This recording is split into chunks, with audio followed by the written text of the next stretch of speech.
తిరుపతికి తెలుగుదేశం పార్టీకి ఎక్కడ లేని అనుబంధం. ఇదే రోజు 1982లో విశ్వవిఖ్యాత నట సార్వభౌమ స్వర్గీయ శ్రీ నందమూరి తారక రామారావు గారు ఇక్కడనే ప్రచారం మొదలుపెట్టి ఆంధ్ర రాష్ట్రంలోనే కాదు యావత్ భారతదేశంలోనే రాజకీయ ప్రపంచం సృష్టించడం జరిగింది. ఇలాంటి పుణ్యభూమిలో అదే ఈరోజు మే 29 నాడు నేను మాట్లాడుతూ నా అదృష్టంగా భావిస్తున్నా. 2013లో ఆంధ్ర రాష్ట్రాన్ని ఒక పద్ధతి లేకుండా హేతుబద్ధత లేకుండా విభజిస్తాం జరిగింది. ఆనాడు మన నాయకుడు చంద్రబాబు నాయుడు గారు పదే ఒకటి చెప్పారు, సమన్వయం చేయండి, సమస్యలు చాలా ఉన్నాయి, అవి పరిష్కారం చేయండి అని కోరటం జరిగింది. కానీ ఎట్టి పరిస్థితుల్లో తెలుగుదేశం పార్టీని ఓడించాలని అక్కడ కాంగ్రెస్ టీఆర్ఎస్, ఇక్కడ వైకాపా కాంగ్రెస్ కలిసి మన రాష్ట్రాన్ని విడగొడటం జరిగారు. ఎక్కువ జనాభా ఉన్న రాష్ట్రానికి తక్కువ ఆదాయం వచ్చింది, తక్కువ జనాభా ఉన్న రాష్ట్రానికి ఈరోజు ఎక్కువ ఆదాయం వచ్చింది. ఆనాడు మన రాష్ట్రాన్ని విడగొట్టిన తర్వాత మన ముఖ్యమంత్రి గారికి ఎక్కడ కూర్చోవాలో తెలీదు, మనలాంటి వాళ్ళకి రాజధాని ఎక్కడుందో తెలీదు. తమ్ముళ్ళు 6 నెలలు ఎప్పుడో అమరావతికి వచ్చిన బస్సులో పడుకున్నారు మన నాయకుడు చంద్రబాబు నాయుడు గారు. బస్సులోనే స్నానం చేశారు, బస్సులోనే భోంచేస్తాం జరిగింది.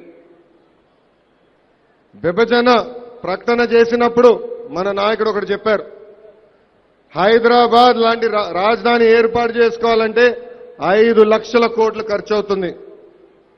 కానీ మీరే చెప్పండి తమ్ముళ్ళు, ఆనాడు కాంగ్రెస్ నాయకులు మన ఎగతాళి చేశారు, అవునా కాదా? అలాంటి పరిస్థితి 16,000 ఒకటి కాదు రెండు కాదు 16,000 లోటు బడ్జెట్తో ఆంధ్ర రాష్ట్రం ఏర్పాటు చేస్తాం జరిగింది.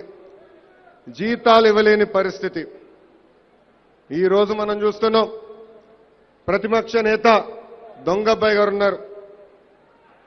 ఆయన పదే మన మేనిఫెస్టో చూపిస్తారు, చూపించి మన ఇచ్చిన ఒక్క హామీ నిలబెట్టుకోలేదని అంటారు. ఈ సభాముఖంగా దొంగబ్బాయి గారిని ఒకటే అడుగుతున్నాను, అయ్యా 25,000 కోట్ల ఖర్చు పెట్టి రైతు రుణమాఫీ చేసింది తెలుగుదేశం పార్టీ, అవునా కాదని అడుగుతున్నా. అదేవిధంగా 10,000 కోట్ల ఖర్చు పెట్టి డ్వాక్రా మహిళలకి చేయూతగా నిలబడింది తెలుగుదేశం పార్టీ, అవునా కాదని నేను అడుగుతున్నా. తెలుగుదేశం పార్టీ అధికారంలోకి వచ్చిన తర్వాత 100 రోజుల్లో 24 గంటల కరెంట్ ఇచ్చింది కూడా మనమే. ఇది జగన్మోహన్ రెడ్డి గారు నేను ఈరోజు అడుగుతున్నా. 3 నెలల్లో ఎక్కడ చూడని విధంగా 3 నెలల్లో ప్రతి గ్రామంలో సిమెంట్ రోడ్లు కూడా వేసిన ఘనత ఈరోజు తెలుగుదేశం పార్టీది. ఇట్లా చెప్పుకుంటా పోతే 1 గంట కాదు, దాదాపు 3 రోజులు పడుతుంది మన నాయకుడు చేసిన సంక్షేమ కార్యక్రమాల గురించి. సంక్షేమమే కాదు, అభివృద్ధి కూడా చేయాలని ఒక లక్ష్యం పెట్టుకున్నారు మన నాయకుడు చంద్రబాబు నాయుడు గారు. దాంట్లో భాగంగా మన రాయలసీమని రతనాల సీమగా మార్చాలని 18 నెలల్లో 2 నదుల్ని అనుసంధానం చేసిన ఘనత మన నాయకుడు చంద్రబాబు నాయుడు గారిది. ఒక రాజధాని ఏర్పాటు చేయాలి, అందరికీ దగ్గరున్న రాజధాని చేయాలని ఒక్క పిలుపు మేరకు అమరావతిలో ఉన్న రైతులు దాదాపు 33,000 ఎకరాలు ల్యాండ్ పూలింగ్లో ఇస్తాం జరిగింది. అందుకెందుకు ఇక్కడ చాలా మంది యువకులున్నారు, మన కోసం ఉద్యోగాలు ఉపాధి కల్పించాలని అనేక కంపెనీలకు ఫోన్ చేసి వాళ్ళ ప్రెసిడెంట్లు పిలిపించి మన నాయకుడు వాళ్ళతో మాట్లాడటం జరుగుతుంది. ఆయన కృషి వల్ల మన జిల్లాలో ఉన్న శ్రీ సిటీలో ఈరోజు ఫాక్స్కాన్ వచ్చి దాదాపు 7,500 మందికి ఉద్యోగాలు ఇస్తాం జరిగింది. మన రేణుగుంటలో 4 సెల్ ఫోన్ కంపెనీలు ఈ రోజు శంకుస్థాపన చేసుకున్నారు.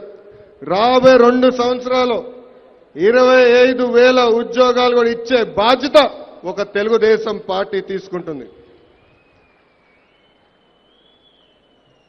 మనకి ఎంత అదృష్టం అంటే ఇంత అద్భుతమైన నాయకుడు మన ముఖ్యమంత్రి అయ్యారు.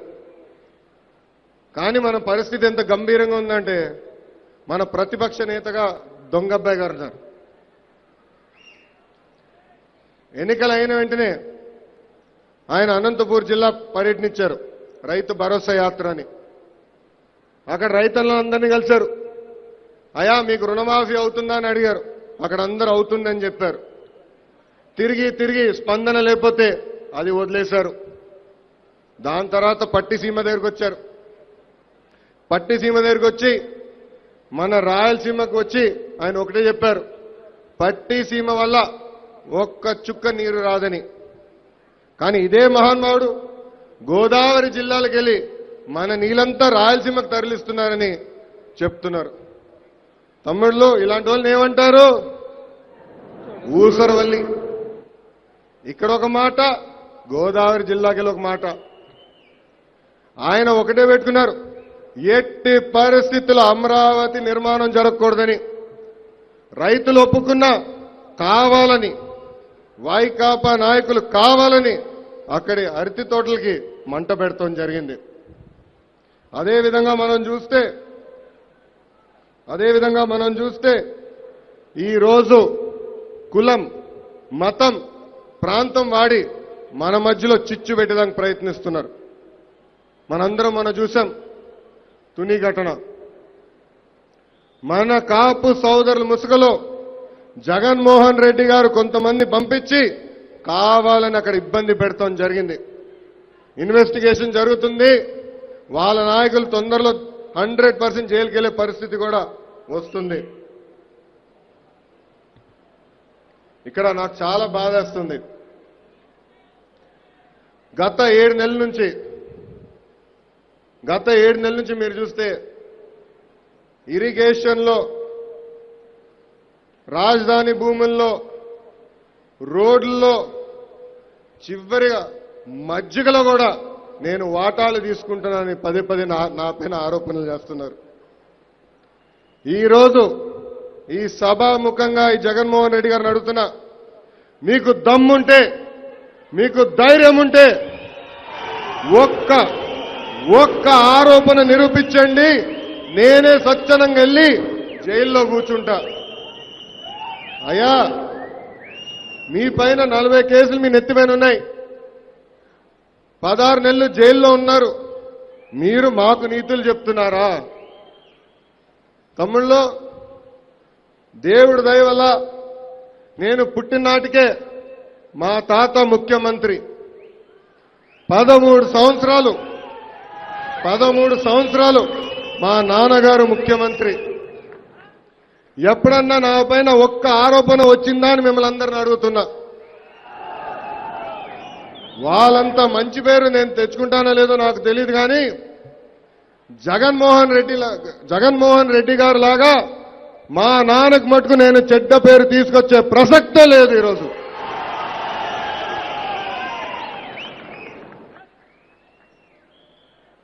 తెలుగోలి పౌరుషానికి ఎవరు తట్టుకోలేరు.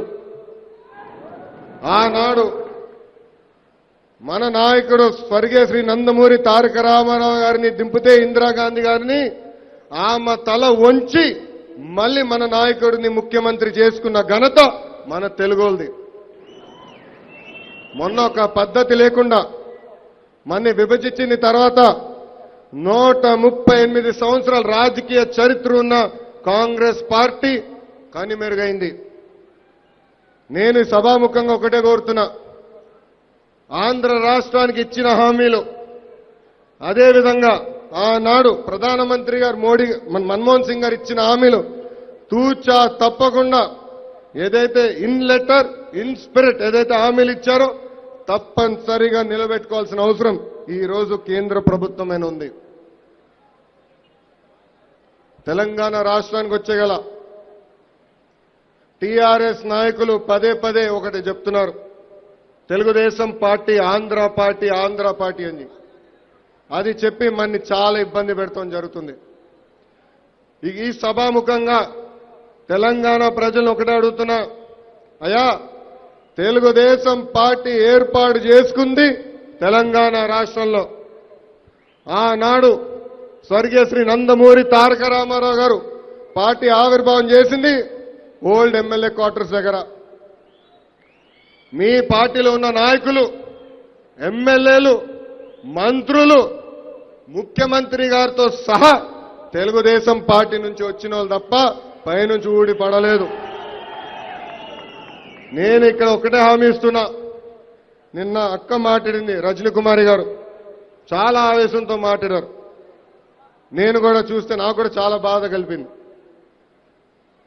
ఎన్ని ఇబ్బందులు పెట్టినా, మన నాయకులు ఎంతమంది తీసుకున్నా, ఈరోజు తెలంగాణలో మన కార్యకర్తలు బలంగా పార్టీకి నిలబడారు. దానికి ఒక ఉదాహరణ మొన్న జరిగిన జిహెచ్ఎంసీ ఎన్నికల్లో. వాస్తవమే మనకి సీట్లు రాలా, కానీ మీరు గమనిస్తే టీఆర్ఎస్ పార్టీ తర్వాత ఎక్కువ శాతం ఓట్లు వచ్చింది ఒక్క తెలుగుదేశం పార్టీకే. ఇక్కడ కూడా మీకు కొన్ని విషయాలు తెలియాలి. తమ్ముళ్ళు మీరే చూశారు, కావాలని మన నాయకుల్ని, మన పార్టీని తెలంగాణలో ఇబ్బంది పెడతాం జరుగుతుంది. మొన్నటి వరకు వైకాపా పార్టీ టీఆర్ఎస్ పార్టీ కలుపుకుని ముందరికెళ్లారు. ఎమ్మెల్సీ ఎన్నికల్లో మీరే చూశారు, ఒక్క ఎమ్మెల్యే తీసుకుంటే ఫ్రీగా ఇంకో 3 ఎమ్మెల్యేలు ఇచ్చినట్టు జగన్మోహన్ రెడ్డి గారు టీఆర్ఎస్ అభ్యర్థిని సపోర్ట్ చేస్తాం జరిగింది. దయచేసి ఈ కుట్ర రాజకీయాలు మనం గమనించాల్సిన అవసరం చాలా ఉంది. ఆంధ్ర రాష్ట్రాల్లో ఏమి, తెలంగాణ రాష్ట్రంలో ఏమి, కాంగ్రెస్ ఏమి, టీఆర్ఎస్ ఏమి, వైకాపా ఏమి, అందరికీ ఒకే టార్గెట్, అది తెలుగుదేశం పార్టీ, మన నాయకుడు చంద్రబాబు నాయుడు గారు. మీరే చూస్తున్నారు, పదే పదే ఆరోపిస్తారు. తెలంగాణ రాష్ట్రంకి వచ్చేగల బాగా రెచ్చగొడతారు. ఆంధ్ర రాష్ట్ర నాయకులు తెలంగాణకు అన్యాయం చేస్తున్నారని. అయ్యా మిమ్మల్ని అందరిని అడుగుతున్నా, ఈ సభాముఖంగా టీఆర్ఎస్ నాయకులను అడుగుతున్నా, ఈరోజు హైదరాబాద్ ఇంత అభివృద్ధి చెందిందంటే, తెలంగాణ రాష్ట్రం ఇంత అభివృద్ధి చెందిందంటే కేవలం ఒక్క తెలుగుదేశం పార్టీ వల్లనే తప్ప వేరే ఏ పార్టీ వల్ల కాదు. ఈరోజు మనం జాతీయ పార్టీ అయ్యాం. మొన్న అండమాన్ ఎన్నికల్లో కూడా లోకల్ బాడీస్ లో 2 సీట్లు కైవసం చేసుకుంటాం జరిగింది.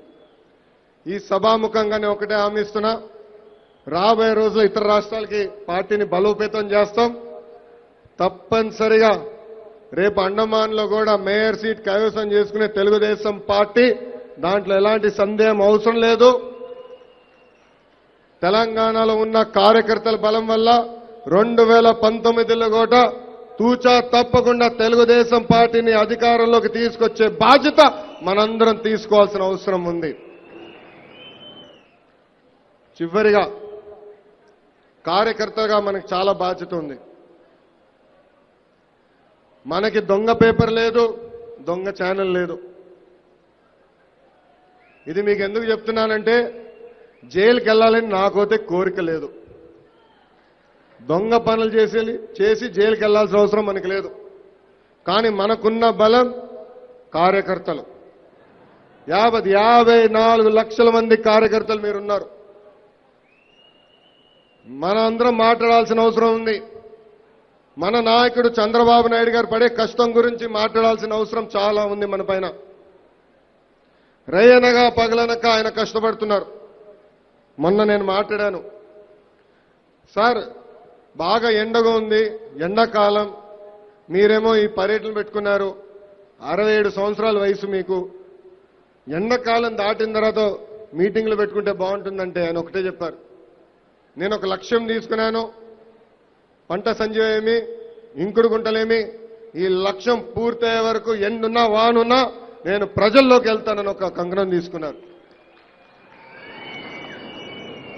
ఇక్కడ అవ్వ తాతలు చాలా మంది ఉన్నారు. అవ్వ తాత మిమ్మల్ని ఒకటే అడుగుతున్నా, మన ఇంట్లో మనవరాలు మనోడు ఉంటే చూడాలనిపించదు? కానీ మన నాయకుడు చంద్రబాబు నాయుడు గారు మనోడు హైదరాబాద్లో ఉన్నా ఈయన మటుకు అమరావతిలోనే ఉన్నారు. ఎవరి కోసం ఈ త్యాగం? ఎవరి కోసం ఈ త్యాగం? ఆయన ముఖ్యమంత్రి అవుతాం కొత్త కాదు, అవునా కాదు తమ్ముళ్ళు? పెద్ద రాష్ట్రంకి ముఖ్యమంత్రి అయ్యారు కదా. ఈ త్యాగం మన కోసం, మన పిల్లల భవిష్యత్తు కోసం. ఇది మనం బలంగా ప్రజల్లోకి తీసుకెళ్లాల్సిన బాధ్యత మనందరిపైన ఉంది. మనం మాట్లాడబోతే దొంగబ్బాయి గారు దొంగ పేపర్లో ఇష్టొచ్చిన రాతలు రాస్తారు. దయచేసి ఇది మనం బలంగా ప్రజల్లోకి తీసుకెళ్లాల్సిన అవసరం ఉంది.